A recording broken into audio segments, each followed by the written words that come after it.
Videos para el maestro. Historia, primer grado. Bloque 3, 24. Unión Europea. Las herramientas de la historia para comprender nuestro pasado, presente y futuro. Bienvenidos maestros y maestras de telesecundaria. Mi nombre es Ricardo Flores Cuevas y hoy hablaremos de las herramientas de la historia para comprender nuestro pasado, presente y futuro. El filósofo español Luis Abad Carretero, quien se exilió en nuestro país, escribió en 1957 un texto titulado La significación de lo histórico, en la que afirma que tener un método es poseer un camino para captar los hechos que se pretenden estudiar. ¿Cuál es ese método? Bordeando la respuesta a esta pregunta, dice que la historia consiste en averiguar el sentido de las decisiones, de las acciones humanas.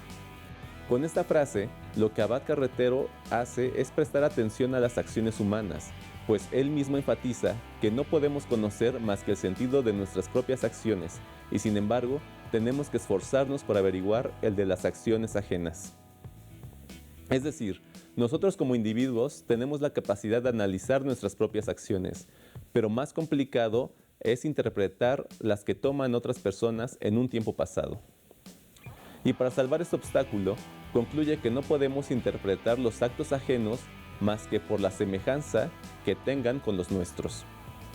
Y este punto de unión, el de la semejanza con nuestros actos, es lo que permite humanizar el tiempo, porque de otra manera, las acciones realizadas por los hombres y mujeres del pasado no tendrían sentido para nosotros. Es aquí donde aparece un término fundamental en el pensamiento de este filósofo, las decisiones. O sea, aquellos momentos que llegan a ser determinantes cuando un individuo o una colectividad decide tomar un camino, el de la derecha o el de la izquierda. ¿Qué relación tiene lo hasta ahora dicho con el quehacer histórico? Abad Carretero nos responde que el esfuerzo intelectivo del historiador debe consistir precisamente en descubrir esos instantes solemnes, en ver qué respondieron, en saber las íntimas intenciones de los sujetos y de los grupos que intervinieron en la realización de los hechos. Al fin y al cabo, el esfuerzo interpretativo consiste en descubrir el íntimo sentimiento del querer. Poner al descubierto el sentido de nuestras acciones consistirá, pues, en expresar por medio de conceptos descriptivos el querer del sujeto, su propia intimidad. Nuestro filósofo nos dice que es bien sabido que no hay acontecimientos históricos fuera de lo temporal. Se ha rechazado el instante como incapaz de existir, precisamente por su instantaneidad. Al abandonar un instante y pasar a otro, queda latiendo una distancia entre la decisión que se tomó hace poco y la que se toma precisamente ahora. Esta distancia está señalada por el recuerdo y por el olvido. El problema de la distancia es objeto de nuestra perspectiva histórica, y en la historia habrá que tener en cuenta de manera esencial la distancia entre el instante en que ocurrieron los hechos y el instante actual, que siempre se está moviendo y desde el que nos planteamos la interpretación de los hechos pasados. Por esto, la consideración del instante es fundamental para la interpretación de la historia, más que del pasado y el futuro, porque es el instante que le da perspectiva, el que deforma, el que permite ver, apreciar y descubrir las formas en que los hechos del pasado o los posibles del futuro pueden ser reproducidos o inventados.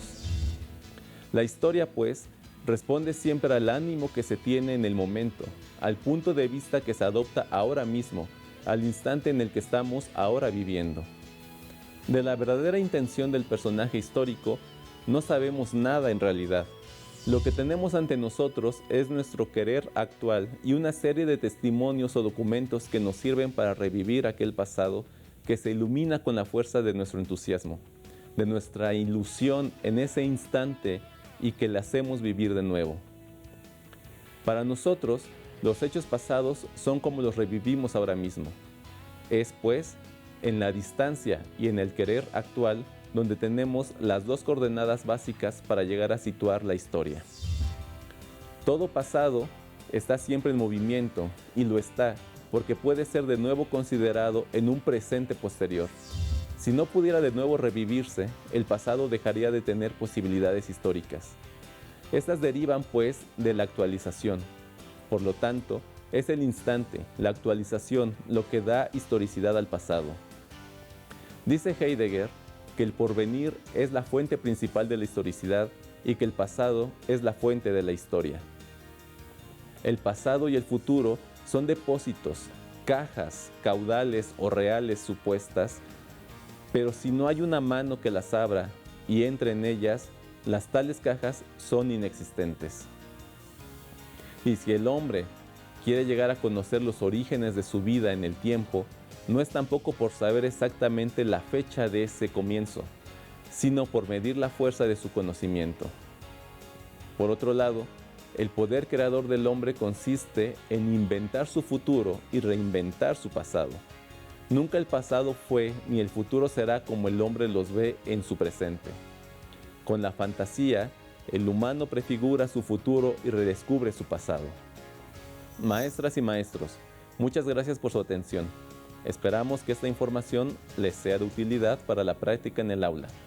Los invitamos a consultar el portal de Telesecundaria. Hasta pronto.